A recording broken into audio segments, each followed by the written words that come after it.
청취자 여러분을 위한 오늘의 심층 분석 반갑습니다.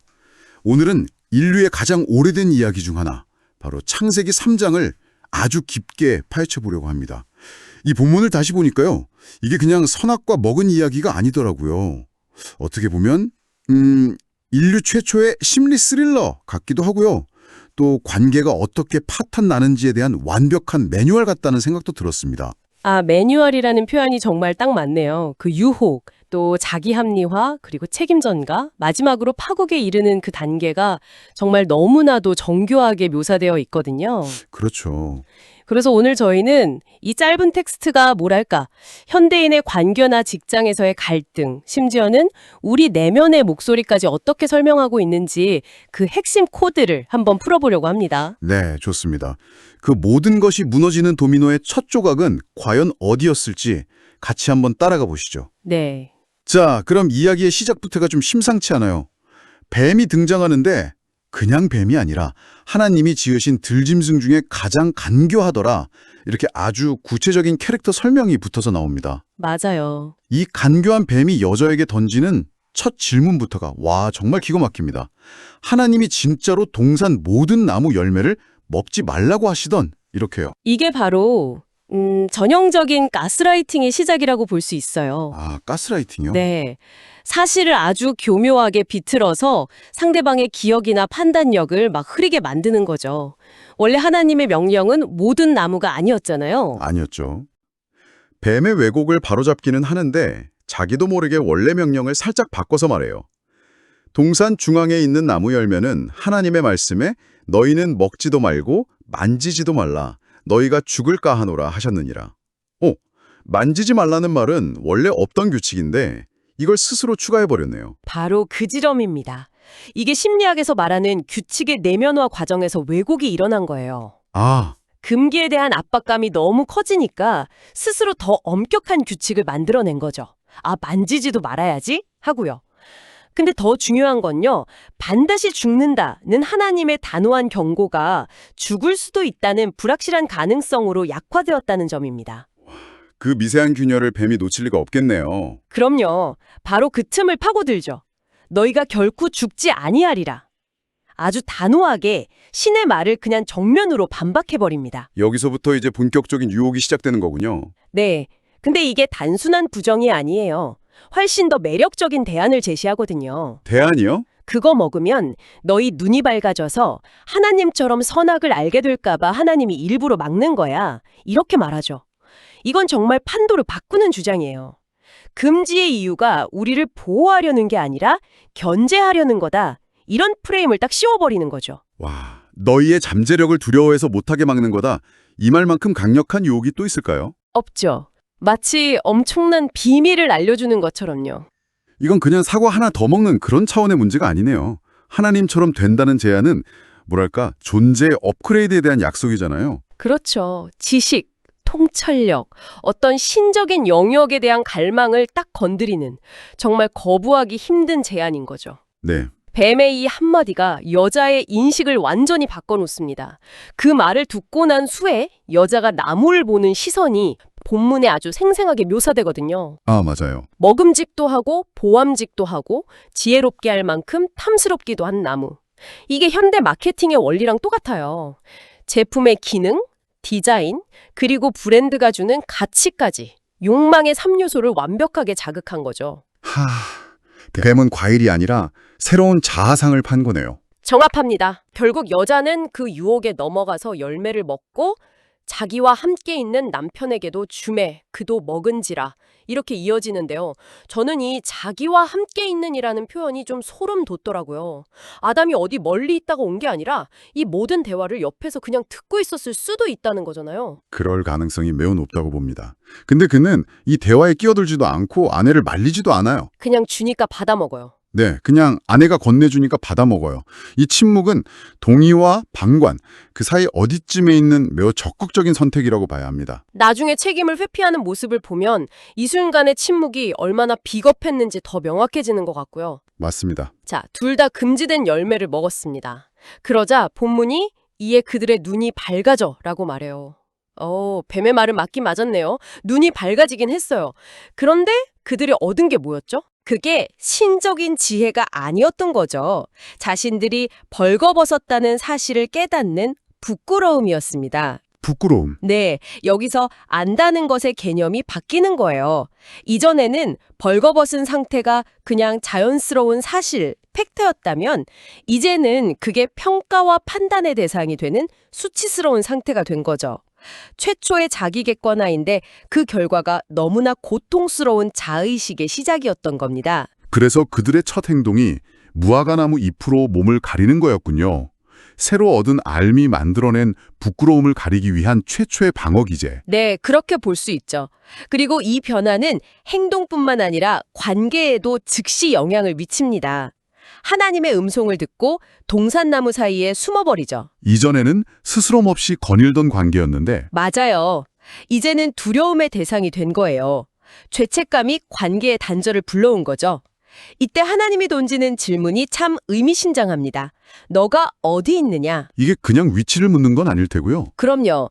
너의 영적인 또 심리적인 상태가 지금 어디쯤에 있는 거니? 우리 관계가 왜 이렇게 됐니? 이렇게 묻는 것에 가깝죠. 와, 근데 아담의 대답은 정말 변명의 교과서라고 할 만합니다. 내가 벗었으므로 두려워하여 숨었나이다. 보세요. 자기가 뭘 했는지는 쏙 빼놓고 자기 상태랑 감정만 말해요. 맞아요. 원인인 불순종은 숨기고 결과 만들어 놓는 거죠. 직장에서 사고 쳐놓고 보고서가 좀 잘못돼서요. 지금 아주 난감한 상황입니다. 이렇게 말하는 거랑 똑같아요. 그러네요. 그러자 하나님이 더는 피할 수 없는 질문을 던지시죠. 누가 너의 벗었음을 네게 알렸느냐?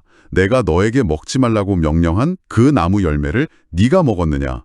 아주 구체적인 행위에 대해 물으십니다. 네, 더 이상 둘러댈 수 없는 순간이죠. 바로 이 질문 앞에서 인류 최초의 남 탓이 시전됩니다.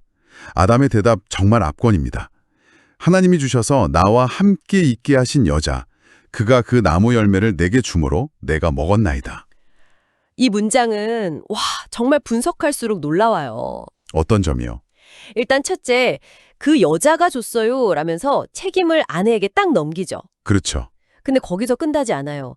그냥 여자가 아니라 하나님이 주신 그 여자라고 말하거든요. 그 말은? 네, 애초에 이런 여자를 제게 주신 당신에게도 책임이 있습니다. 이렇게 하나님까지 걸고 넘어지는 거예요. 와, 대단하네요. 네, 자신의 주체적인 선택은 완전히 지워버리고 자기를 그냥 외부 환경의 피해자로 만들어버립니다. 아내와 하나님을 한 번에 공격하는 기술이라니. 그럼 하나님이 여자에게 묻자, 여자는 어떻게 반응하나요? 아담에게 배운 그대로 합니다. 뱀이 나를 꿰므로 내가 먹었나이다. 아주 깔끔하게 뱀에게 넘기는군요. 네, 아담은 여자에게, 여자는 뱀에게 누구 하나 제가 유혹에 넘어가서 제 의지로 선택했습니다 라고 말하는 사람이 없어요. 완벽한 책임 전가의 고리가 만들어진 겁니다. 이렇게 책임 돌리기가 완벽한 원을 그렸네요. 이쯤 되니 신이 이 상황을 어떻게 정리할지 궁금해지는데요. 심판은 누구부터 시작되나요? 흥미롭게도 책임 전가의 역순으로 시작됩니다. 즉, 가장 마지막에 지목된 뱀부터요. 뱀부터요? 네, 뱀은 배로 다니고 평생 흙을 먹으라는 저주를 받죠. 그리고 그 유명한 구절, 여자의 후손은 내 머리를 상하게 하고 너는 그의 발꿈치를 상하게 할 것이라는 뭐랄까 인류와 유혹 간의 영원한 투쟁을 암시하는 구절이 나옵니다. 그리고 다음은 여자군요. 여자에게 내려진 결과는 현대사회에서도 여전히 뜨거운 논쟁거리인 부분들이죠. 네, 크게 두 가지입니다. 첫째는 잉태하는 고통의 증가, 즉 출산의 고통이고요. 네. 둘째는 관계의 왜곡입니다. 너는 남편을 원하고 남편은 너를 다스릴 것이니라. 이전에 동등하고 조화롭던 파트너십에 어떤 지배와 갈등의 구조가 생겨날 것을 암시하는 거죠. 이것이 창조 질서라기보다는 죄로 인해 관계가 어떻게 망가졌는지를 보여주는 결과에 대한 묘사로 보는 게 더 타당하겠네요. 네, 많은 신학자들이 그렇게 해석하고 있습니다. 마지막으로 아담 차례네요. 그의 변명을 들었을 때부터 예상은 했지만 결과가 좋지는 않겠어요. 그렇죠. 아담에게는 노동과 땅에 대한 책임이 주어집니다. 땅은 너로 말미암아 저주를 받고 너는 평생 수고하여 그 소산을 먹으리라. 이전까지 즐거운 활동이었을 일이 이제는 생존을 위한 고된 노동이 된 겁니다. 땅은 가시덤불과 엉겅퀴를 내고 그는 얼굴에 땀을 흘려야만 먹고 살 수 있게 되고요. 네. 그리고 가장 근본적인 선고, 바로 죽음입니다. 너는 흙이니 흙으로 돌아갈 것이니라. 뱀에 결코 죽지 않는다는 말은 결국 완벽한 거짓말로 드러났습니다. 이 모든 준엄한 선고가 끝나고 갑자기 좀 뜬금없어 보이는 장면이 하나 나오지 않나요? 하나님이 그들을 위해 가죽옷을 지어 입히시는 장면이요. 아, 맞아요. 그 무화과잎으로 만든 임시방편 옷 대신에요. 네, 이건 어떤 의미일까요?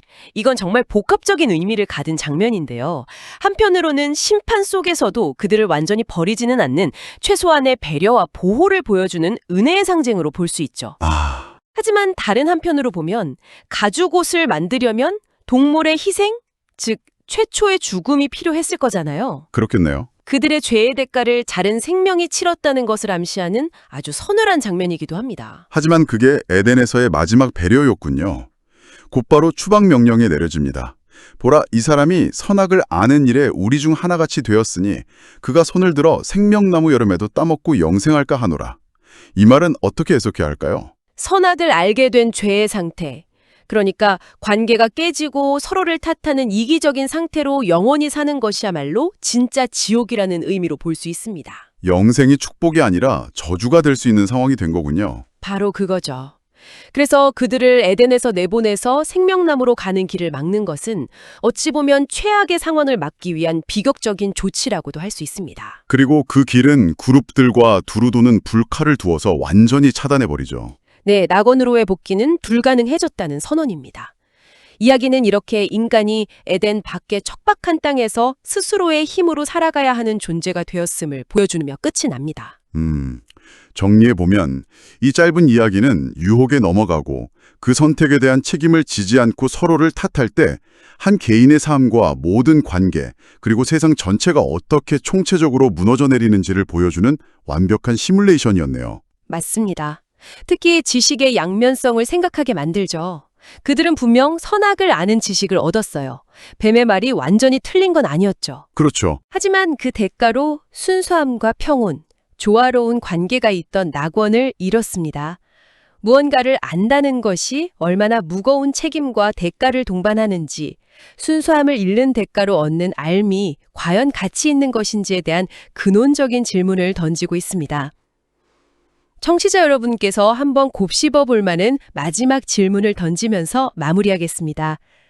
뱀은 너희가 하나님과 같이 될 것이라고 약속했고 하나님 자신도 이 사람이 우리 중 하나같이 되었다고 인정했습니다. 어떻게 보면 뱀의 말은 사실이었던 셈이죠. 다만 그 계약서 가장 밑에 아주 작은 글씨로 쓰인 끔찍한 부작용에 대해서는 한마디도 하지 않았을 뿐입니다. 신과 같은 알을 얻는 대가로 낙원을 잃는 것, 만약 여러분이 그 거래 조건을 미리 알았더라면 어떤 선택을 하셨을까요?